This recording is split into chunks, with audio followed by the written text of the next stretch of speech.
ప్రియమైన దేవుని బిడ్డలారా, శుభోదయం. మీకును మీ కుటుంబములకును మన ప్రభువును రక్షకుడునైన యేసుక్రీస్తు ప్రభువుల వారి అత్యున్నతమైన నామములో మీకు శుభములు కలుగునుగాక. లేఖన ముత్యాలు నీ సత్యపు వెలుగులో.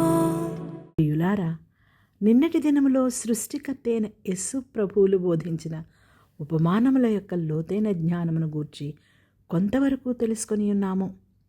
మన రక్షకుడు ఈ భూమి మీద జీవిస్తూ ఉన్న కాలంలో ఈ పాఠాలను విస్మరించడం జరిగింది.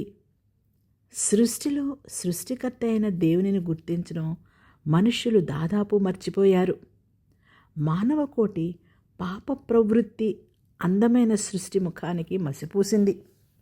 అందుచేత సృష్టిని సృజించిన దేవునిని కనుపరిచే బదులు ఆయన సృష్టి కార్యాలు ఆయనను మరుగుపరిచే అడ్డుగోడలయ్యాయి.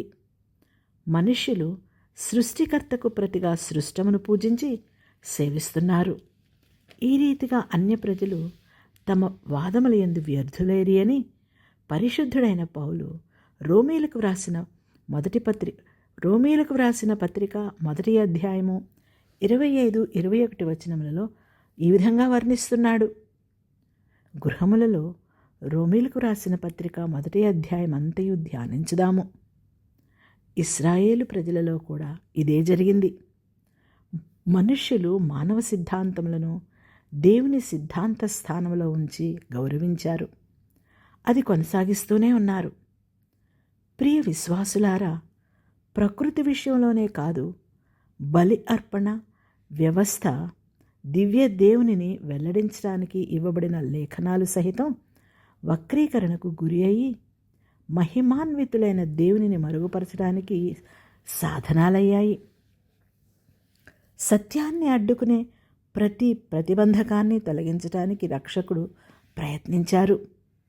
ప్రకృతి ముఖాన్ని కప్పిన తెరను తొలగించి ఆధ్యాత్మిక మహిమను ప్రదర్శించటానికి యేసు ప్రభు ఈ లోకానికి మానవావతారిగా వచ్చి ఉన్నారు. ఆయన మాటలు ప్రకృతి బోధనలను, బైబిల్ బోధనలను నూతన దృక్కోణంలో చూపించి వాటిని క్రొత్త ప్రత్యక్షతగా తీర్చిదిద్దారు. మానవ రూపంలో ఉన్న సృష్టికర్త అయిన యేసు ప్రభువు చక్కని పుష్పాన్ని కోసి దానిని చిన్నపిల్లల చేతులలో పెట్టి తన ముఖంలోనికి తండ్రి అయిన దేవుని వద్ద నుండి ప్రసరిస్తున్న సూర్యకాంతిలో తాజాగా ప్రకాశవంతంగా ఉన్న ప్రేమమూర్తి ముఖంలోకి చూస్తుండగా అడవి పువ్వులు ఎలాగూ ఎదుగుచున్నవో ఆలోచించుడి. అవి కష్టపడవు, వడకవు, అయినను తన సమస్త వైభవముతో కూడిన సొలొమోను సహితము వీటిలో ఒకదాని వలెనైనను అలంకరింపబడలేదు అన్న పాఠం బోధించారు. నేడుండి రేపు పొయ్యిలో వేయబడు అడవి గడ్డిని దేవుడు ఇలాగూ అలంకరించినేడలా అల్పవిశ్వాసులారా, మీకు మరి నిశ్చయముగా వస్త్రములు ధరింపజేయను గదా అని. ప్రియ దేవుని బిడ్డలారా, మన విమోచకుడు కొండమీది ప్రసంగంలో పిల్లలు, యువతనేగాక జనసమూహాన్ని ఉద్దేశించి ఈ మాటలన్నీ పలికారు.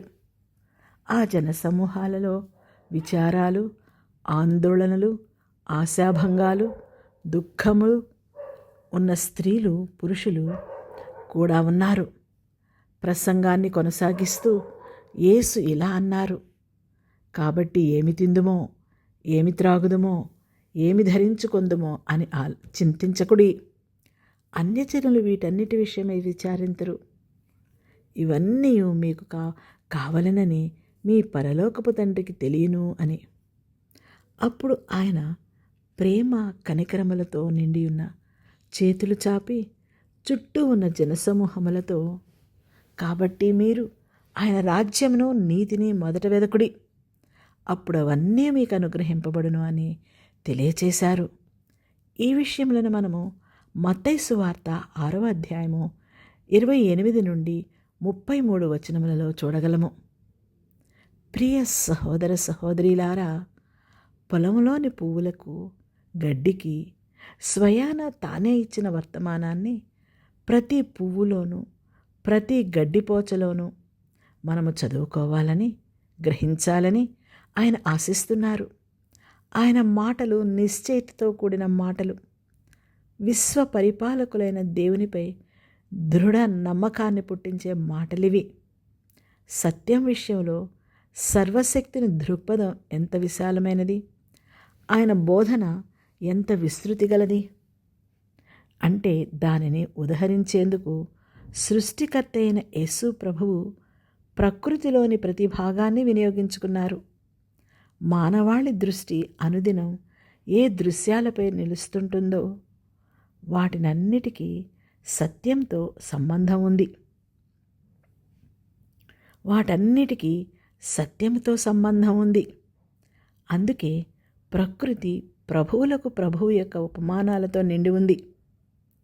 ప్రియ దేవుని సంఘమా, ప్రజలు తమకు రక్షణ జ్ఞానం ఇచ్చే సత్యవాక్కుల్ని గ్రహించగలిగేటట్లు దైవకుమారుడు తన పరిచర్య పూర్వభాగంలో వారితో అతి సామాన్యమైన రీతిగా మాట్లాడారు. అయినా అనేకుల హృదయాలలో సత్యం వేరుపారలేదు. కొద్ది కాలంలోనే అది నశించింది. ఆయన హృదయ వేదనతో మత్తయి సువార్త 13వ అధ్యాయము 13 నుండి 15 వచనాలలో ఈ విధంగా అంటున్నారు: ఇందు నిమిత్తము నేను ఉపమాన రీతిగా వారికి బోధించుచున్నాను. ఈ ప్రజలు కన్నులారా చూచి, చెవులారా విని, హృదయముతో గ్రహించి, మనస్సు త్రిప్పుకొని నా వలన స్వస్థత పొందకుండానట్లు వారి హృదయము క్రొవ్వినది, వారి చెవులు వినుటకు మందములైనవి, వారు తమ కన్నులు మూసుకొని ఉన్నారు అని వాపోయారు. క్రీస్తు ప్రభువు యొక్క కోరిక, ఆసక్తి లేని వారిని మేల్కొల్పి వారి హృదయాలలో సత్యాన్ని నాటడానికి సత్యమైన ప్రభువు ప్రయత్నించారు. ప్రియులారా, మరిన్ని విషయములు రేపటి దినంలోనే పరిశీలిద్దాము. విశ్వాసమునకు కర్తయు విశ్వ పరిపాలకులు అయిన యేసుక్రీస్తు ప్రభువుల నుండి మీకును మీ కుటుంబములకును విశ్వాసము, వినయము, విధేయత, మెండైన ఆశీర్వాదములు, దీవెనలు అనుగ్రహింపబడునుగాక. ఆమేన్.